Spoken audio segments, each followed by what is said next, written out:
So good day everyone. Ayan o, may-ari o. Ay, nauuha ho o. O yun. Iba na yung may tanim. Iba po talaga pag may tanim. Ayan ho o. Ang daming papaya. Ano ito? Dami yung papaya o.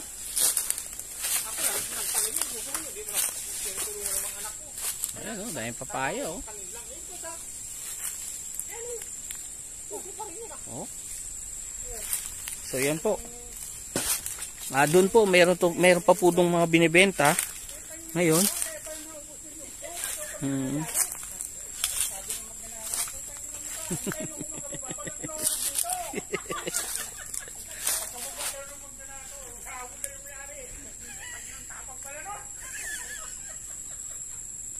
Yan ho.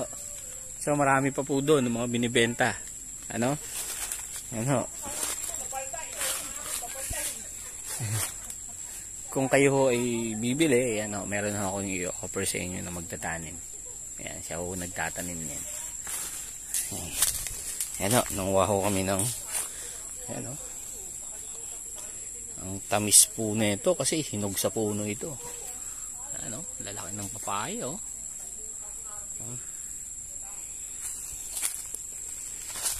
Yan po. Ito ho, binibenta rin ho ito. Ano? So, baka gusto nyo bumili ng property. So, yun. Ito, baka gusto nyo bumahagi rito natabi ho ng kalsada. Ano po? Ang presyo naman po nito ay nasa 3,000 per square meter po. Ito po. Ayan.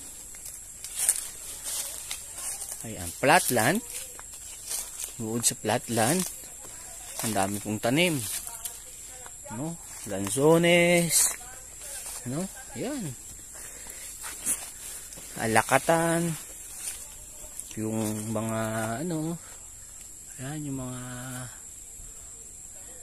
saging na saba. Ayan, may mga nyug. Ayan o, nyug o.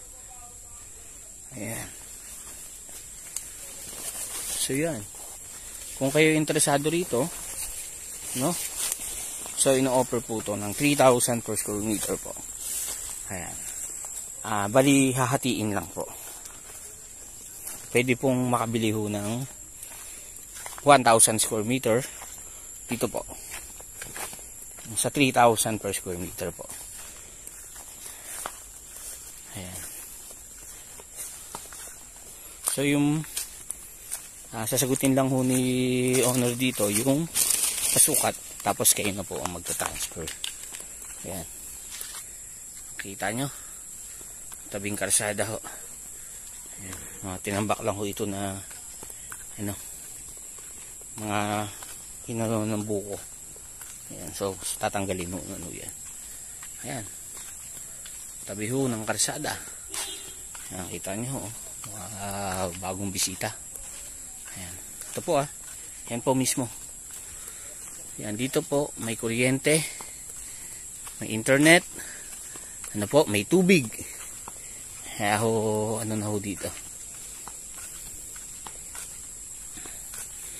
Ayan, maganda hong gawing bakasyonan.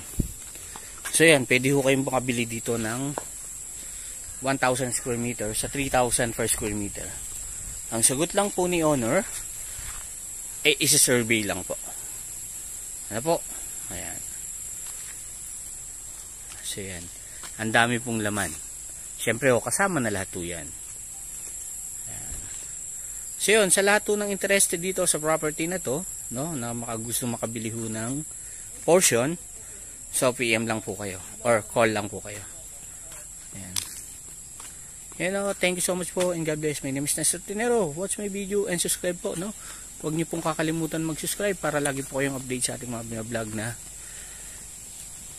farm proceed. Ayan po. And then, maano ko lang, ayan po, metro ng tubig. Mura lang ho ang tubig dito. Nagkakahalaga lang ho ng mga 150 per month. Ayan. So yun, thank you so much ulit and God bless po. Thank you.